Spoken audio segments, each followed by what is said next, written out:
विद्यार्थियों, मैं डॉक्टर गोपाल शर्मा अपने YouTube चैनल में आपका स्वागत करता हूं।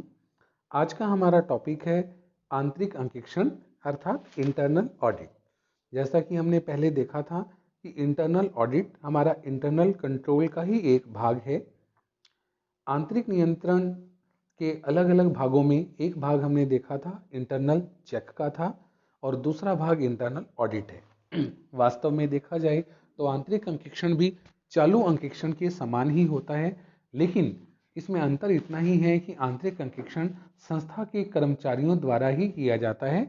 इसके लिए किसी बाहरी व्यक्ति की नियुक्ति नहीं की जाती, जबकि चालू अंकेक्षण में एक बाहरी स्वतंत्र व्यक्ति आकर के संस्था के लेखों की जांच करता है।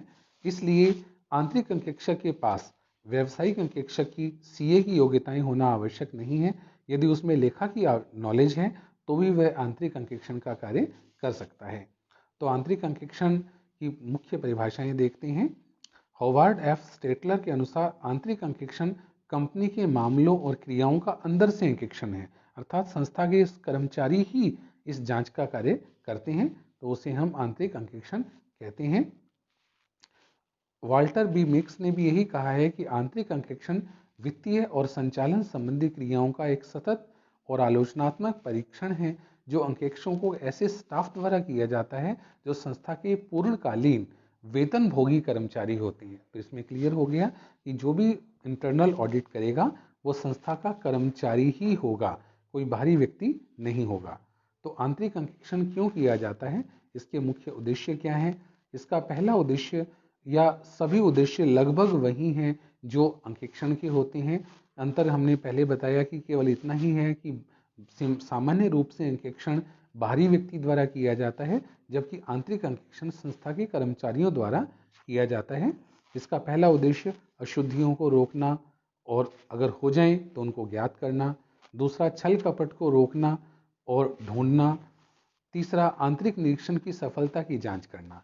आंतरिक निरीक्षण अर्थात वो प्रणाली जिसमें एक कर्मचारी का कार्य दूसरे कर्मचारी द्वारा जांच किया जाता है, वह प्रणाली संस्था द्वारा लागू की गई और वह चल रही है या नहीं चल रही, इसकी जांच आंतरिक अंकेक्षण द्वारा की जाती है।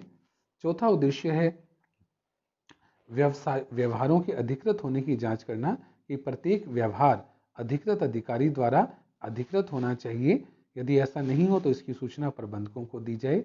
संपत्तियों की सुरक्षा की जांच की जाती है कि संपत्तियों का लेखा उचित प्रकार से किया गया है या नहीं किया गया। वैधानिक अंकेक्षण को सुगम बनाना। आंतरिक अंकेक्षण के बाद भी वैधानिक अंकेक्षण जो अनिवार्य रूप से करवाया जाता है वह करवाया जाएगा, लेकिन इससे वैधानिक अंकेक्षण सुगम हो जाता है, जल्दी किया जा सकता है। लेखांकन प्रक्रिया की जांच करना, सुधार के उपाय बताना, ये भी आंतरिक अंकेक्षण से हम अपेक्षा रखते हैं कि वह इस लेखांकन प्रक्रिया की जांच करे और उपाय बताए। नीतियों नियमों की पालना की जांच करना, अर्थात सरकार द्वारा जो नियम बनाए गए हैं, प्रबंधकों द्वारा जो नियम बनाए गए हैं, उनका पालन उचित प्रकार से हो रहा है या नहीं हो रहा। यदि नहीं हो रहा है तो प्रबंधकों की नॉलेज में लाया जाता है ताकि प्रबंधक उस दिशा में सुधार कर सके।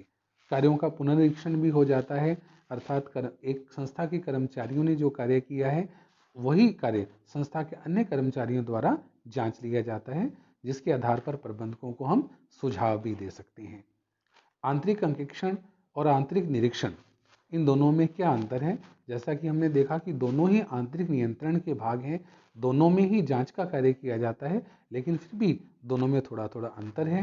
पहला अंतर है कि कार्य की प्रकृति। आंतरिक निरीक्षण में हम व्यवहारों को लेखा पुस्तकों में लिखते समय लागू करते हैं, जबकि आंतरिक अंकेक्षण में लेखा पुस्तकों की जांच की जाती है। मुख्य उद्देश्य आंतरिक नियंत्रण का उद्देश्य छल कपट और अशुद्धियों को रोकना है, जबकि आंतरिक अंकेक्षण का उद्देश्य इनको ढूंढना है। कार्य प्रारंभ करने का समय। आंतरिक निरीक्षण का कार्य उसी समय प्रारंभ हो जाता है जब लेखा कार्य किया जाता है, जबकि अंकेक्षण का कार्य लेखा कार्य पूरा होने के बाद प्रारंभ होता है। पृथक स्टाफ की नियुक्ति।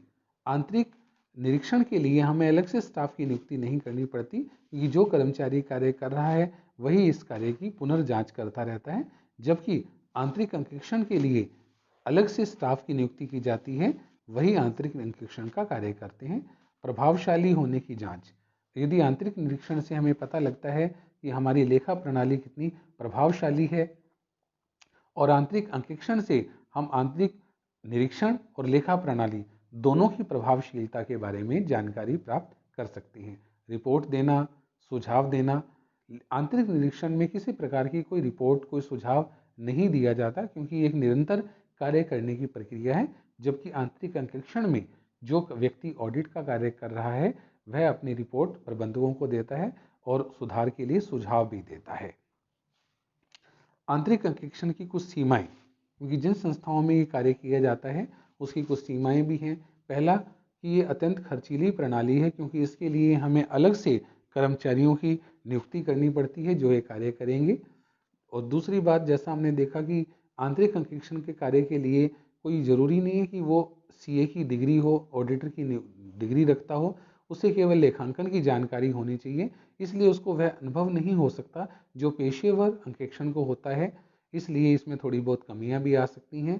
स्वतंत्र रूप से कार्य करना संभव नहीं हो सकता है, क्योंकि जो व्यक्ति ऑडिट का कार्य कर रहा है, इंटरनल ऑडिट कर रहा है, वो संस्था का कर्मचारी है, इसलिए वो उच्च अधिकारियों के प्रभाव से मुक्त नहीं हो सकता है।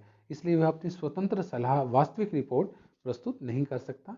ऑडिट स्टाफ का अन्य कार्यों में भी उपयोग करा जाता है, क्योंकि जो व्यक्ति ऑडिट का कार्य कर रहा है वह संस्था का कर्मचारी है, इसलिए मालिक उसको कभी कभी अन्य कार्यों में लगा देता है, जिसके उसकी कार्यकुशलता में कमी भी आ जाती है।